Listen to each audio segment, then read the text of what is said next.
Welcome back to Cure for the Common Game. Today we're going to talk about Arixmethes. Now, okay, is it just me or is anybody else automatically? Did you think of that island from Aladdin 3? The island that's never in the same place twice. Aladdin 3, the King of Thieves? Okay, maybe it's just me. But anyway, the Arixmethes here is a 4-mana land. It comes into play with 5 slumber counters on it.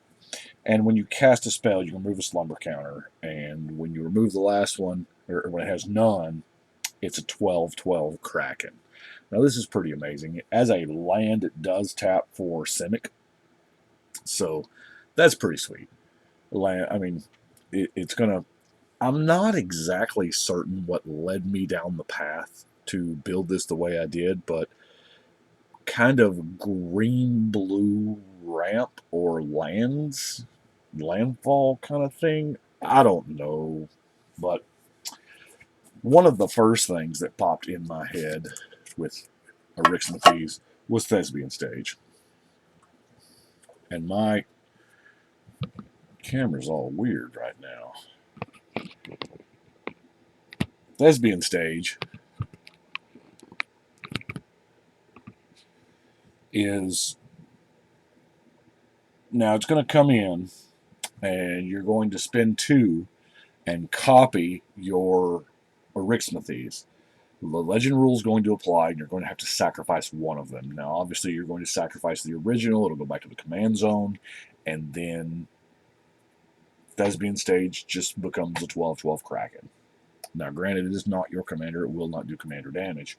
However, it can totally 12/12 all over the place. It does make Arixmethes cost 2 more, but, that's fine. Because we got some RAM. Let's look at it.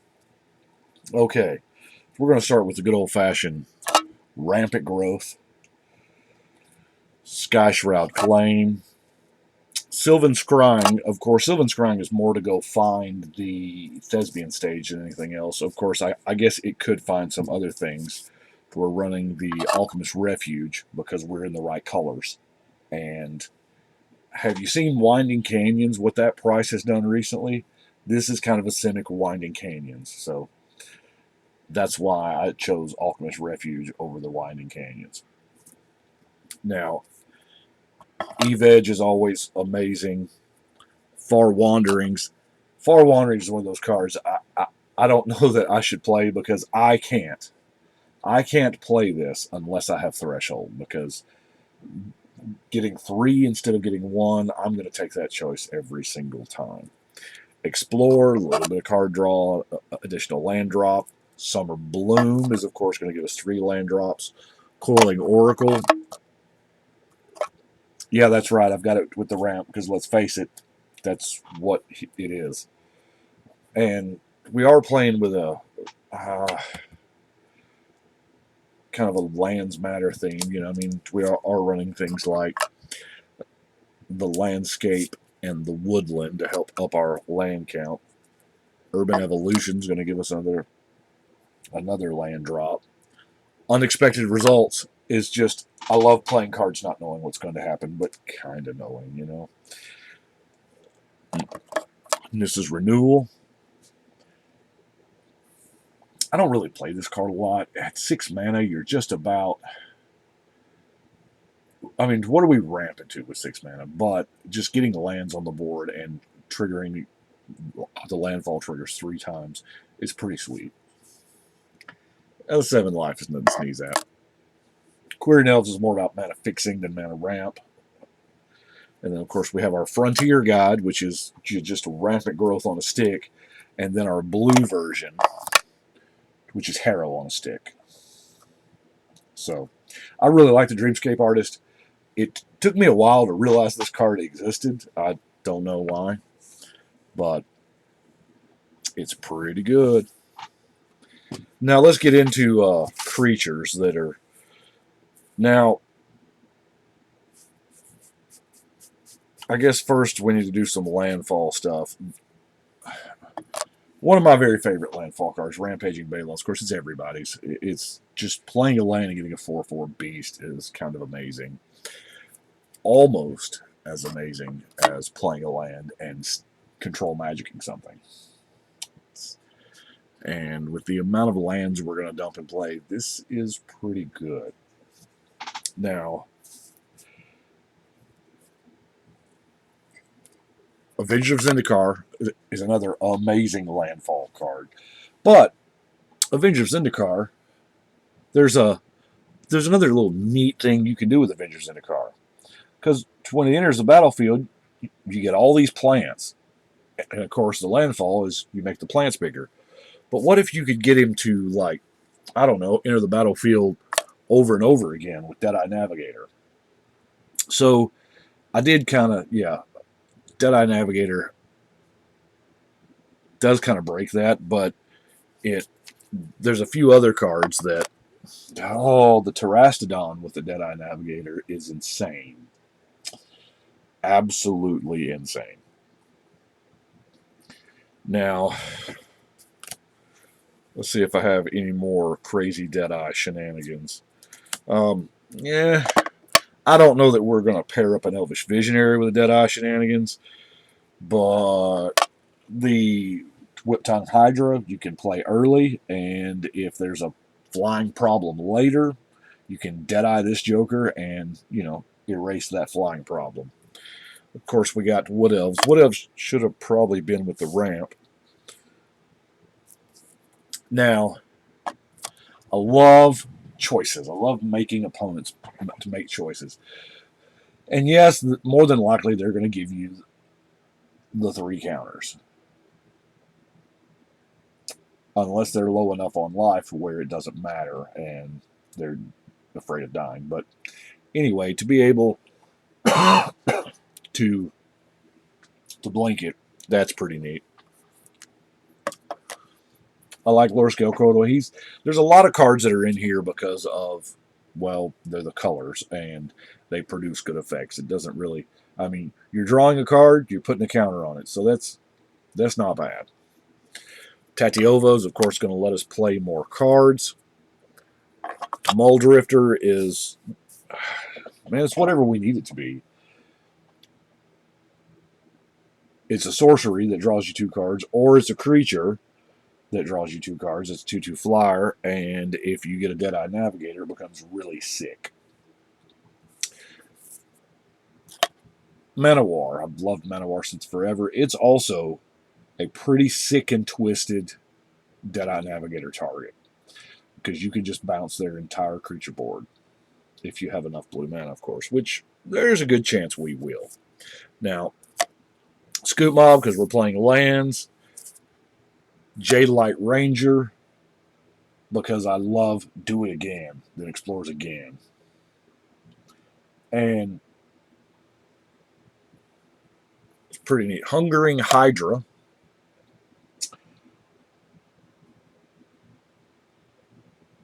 I just love this card. If it's dealt damage, put that many counters on it.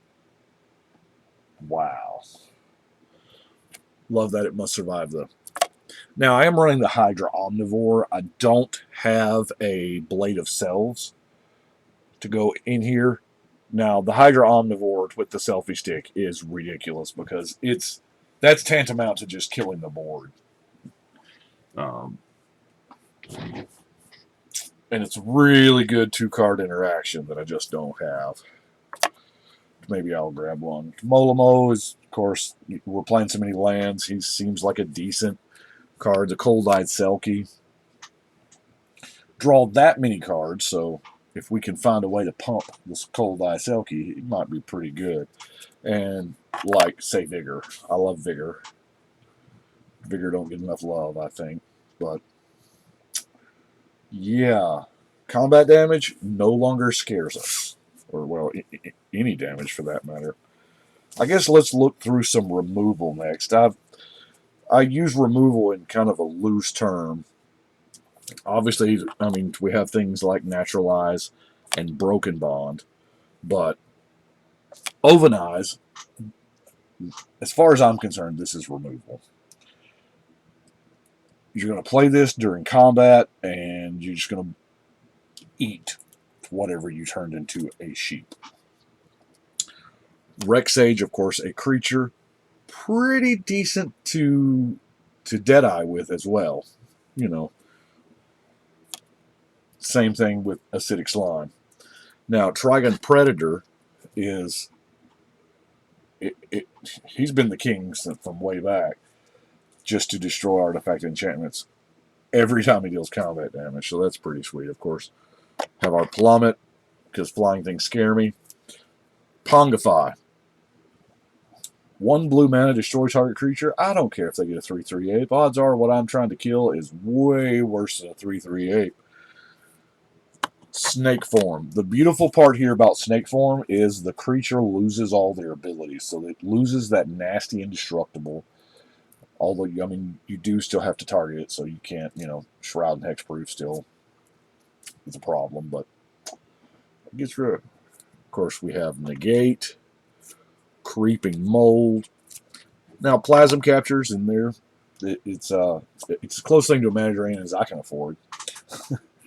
But it's kind of neat. Mystic Genesis. Here again, best friend Deadeye, probably. Because if you've got both of these out, it's really hard for people to feel confident in casting of their spells. Now, Winged Codal is a murder. It is the Simic murder. It's flash, it's flying, meaning it can come out at any time. It's going to block everything. And, of course, it has Death Touch. Yeah, the first strike, double strike can be a problem, but odds are you're not, that's given information. We're not walking into that. But that's why I have this in here. This is not a creature, in my opinion. This is a destroy target creature. Now, if you'll notice, our singular artifact, I believe, if I'm not mistaken, is Power Conduit. Power Conduit is in there for... I can't remember. We do have some +1/+1 shenanigans. I don't recall any charge counter shenanigans because I went really, really light on the artifacts because I'm playing some, artifact hate. Have I missed something? I had to see. I built a lot of these decks. I started them all before we actually had C18 in hand, and I'll build them. I'll work on a deck for a few hours as I have time that day, and then I'll put it all back in the deck box and put it up, and then 3 or 4 days later, or a week or 2 weeks or whatever, and get it back out. And I cannot remember why I put Power Conduit in there. I should probably take it out because Hum of the Radix, or the Radix, whatever, the Hum, is just absolutely cruel to the heavy artifact decks, which, okay, spoiler alert, the next 3 decks are heavy artifact decks.